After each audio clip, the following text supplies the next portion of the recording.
तो ये इंडिया के लिए इंडिया की सिक्योरिटी को कोई खतरा नहीं है, पर जो इंडियंस हैं वहां पे और इंडिया के अराउंड जो अनस्टेबिलिटी है, देखिए हमारे चारों तरफ अनस्टेबिलिटी है, हमारे चारों तरफ ऐसी गवर्नमेंट्स नहीं है जो डेमोक्रेटिक गवर्नमेंट्स हो, वहां पे एंटी इंडिया फोर्सेस जो हैं वो पनपती हैं। फिर जब इस किस्म का माहौल हो जाता है जो आज बांग्लादेश में है, तो जितनी एंटी इंडिया फोर्सेस जो कंट्रोल की थी बहुत दिन से, वो फिर से पनपेंगी, वो फिर से इंडिया को, म्यांमार को, और इंडिया के चारों तरफ, पाकिस्तान तो है ही हमारे पड़ोस में, और चाइना भाई तो है ही, और मालदीव्स में भी। तो ये जो है एक स्टेबल कंट्री थी जो पिछले 1-1.5 साल में स्लोली ड्रिफ्ट कर गई, और मैं सोचता हूं almost like a failed state. एक प्राइम मिनिस्टर का भागना,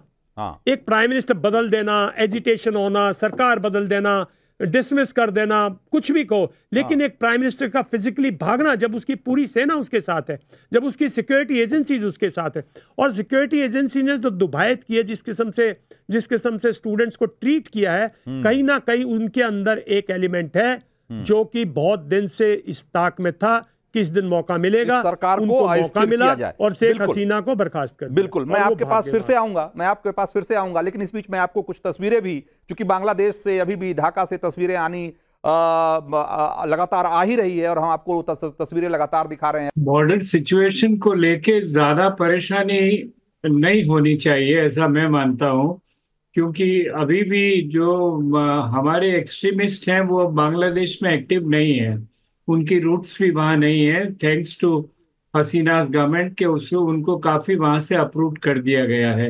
लेकिन जो लोग वहां परेशान होंगे, जैसे माइनॉरिटीज है वहां पर की, या जो हसीना के रिजीम से जुड़े हुए थे और उन लोगों को ये लोग धकेलने की कोशिश कर रहे हैं, वो बॉर्डर से हमारे यहाँ शरण मांग सकते हैं और आएंगे भी, और उनको शरण भी देनी चाहिए। मैं ये भी मानता हूँ कि हमें इस वक्त में हसीना के साथ खड़े रहना चाहिए, क्योंकि नहीं तो एक ऐसा मैसेज सारे नेबरहुड में जाएगा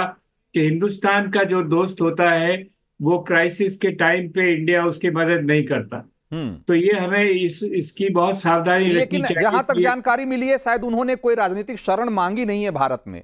नहीं, राजनीतिक शरण का सवाल नहीं, अभी तो जहां तक हसीना का प्रश्न है, उनके ऊपर जान का खतरा था। आप देखें ना, जो जिस तरह से उनके प्राइम मिनिस्टर्स हाउस को धकेड़ा गया है, उसमें अगर वो वहां होती तो आई डोंट रूल आउट कि एक लिंचिंग एफर्ट उनके ऊपर किया जाता। तो उनको बचाना बहुत जरूरी था। और अगर आपको मैं याद दिलाऊं तो 1975 में हमने शेख मुजीबुर रहमान को भी बचाने का एक प्रयास किया था, लेकिन मुझे माने नहीं वहां पर। तो ये इसको आप बिल्कुल रूल आउट मत कीजिए। दूसरी बात, आर्मी ने 2 दिन पहले ही हसीना से कह दिया था कि हमारी फौज को आप स्ट्रीट से हटा लीजिए, हम एंटी पीपल फोर्स एमर्ज नहीं होना चाहते हैं। तो वहीं से पता लग गया कि फौज का समर्थन भी हसीना के पास अब नहीं है, और इसीलिए जो हमारी इंटेलिजेंस एजेंसीज है या जो हमारे पॉलिसी बनाने वाले हैं, उनको तभी से ये 2-3 दिन पहले की बात है, ज्यादा वक्त तो नहीं हुआ है, लेकिन हमें उसके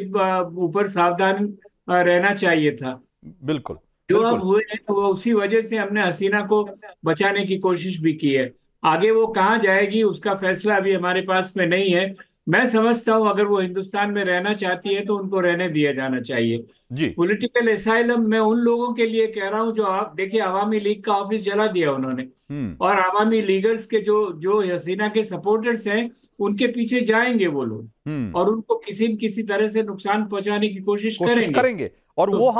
वो हमने तस्वीरें भी दिखाई कि वहां के गृह मंत्री के आवास को आग के हवाले कर दिया गया। इसमें एक और एंगल है जिस पर कि मैं आना चाहता हूं। कोमोडोर जीजे सिंह हमारे साथ हैं। जीजे सिंह जी, हम आपसे जानना चाहते हैं कि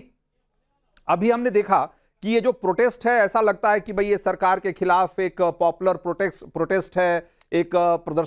छात्र प्रदर्शनकारी हैं जो कि सरकार की नीतियों से नाराज हैं और सड़कों पे हैं। लेकिन जब हमें पता लगता है कि इन्हीं प्रदर्शनकारियों ने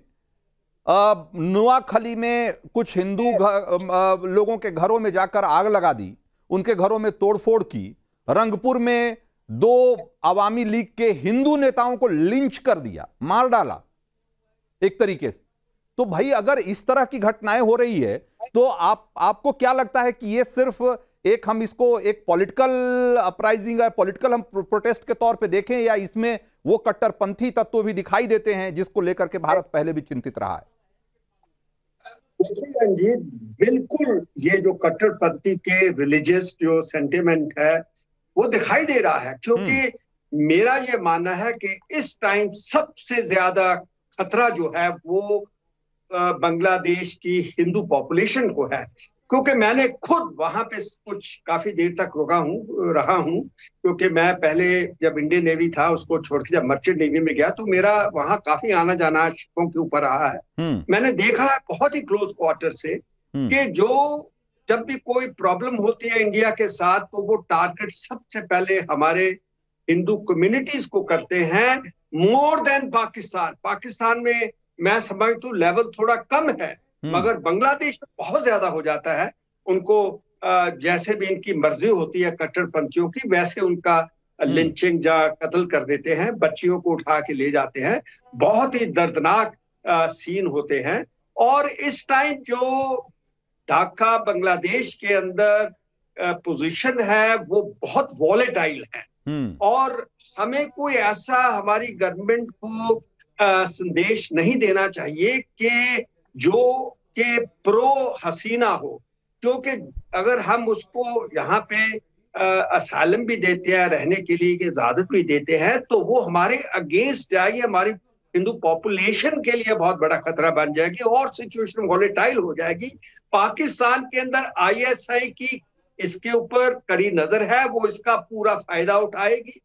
और पाकिस्तान की मैं तो समझता हूँ ISI का ही एक ये जो आप इतनी कट्टरपंथियों को शह जो मिली है ये उन्होंने दी है, क्योंकि वो जिया जो पहले इनकी प्राइम मिनिस्टर होती थी खलीदा जिया, जो कि एक आर्मी मेजर जनरल की वाइफ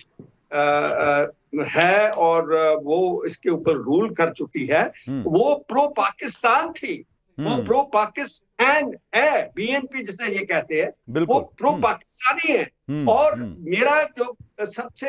चिंता का विषय ये है कि हमें अभी बहुत ही स्थिर रहने की जरूरत है, क्योंकि बांग्लादेश के ही थ्रू, उसी के रूट के थ्रू जितने घुसपैठिए हमारे इंडिया के अंदर आते हैं वो रूट वो ही लेते हैं। जम्मू कश्मीर के अंदर तो हमारी जो सिक्योरिटी ग्रिड है वो बहुत ही मजबूत है, मगर ये जो लोग आ जाते हैं बांग्लादेश जो एक जिसे कहते हैं बहुत ही पोरस बॉर्डर है, पोरस बॉर्डर है, उसे क्रॉस करके आ जाते हैं। त्रिपुरा साइड से बंगाल का पूरा बॉर्डर है, बिल्कुल। और ये इस बीच वहां से मैं 1 मिनट के लिए आपको रोकूंगा। इस बीच में एक बड़ी खबर ये आ रही है कि विदेश मंत्री एस जयशंकर प्रधानमंत्री नरेंद्र मोदी से मिलने उनके संसद भवन में उनके कमरे में पहुंचे हैं, और ऐसा बताया जा रहा है कि बांग्लादेश में जो हालात हैं उसको लेकर के वो प्रधानमंत्री को ब्रीफ करेंगे अभी। और जैसा कि आप सभी जानते हैं, हमने आपको पहले भी बताया कि बांग्लादेश की पूर्व प्रधानमंत्री शेख हसीना अभी इस समय हिंदुस्तान में ही हैं, और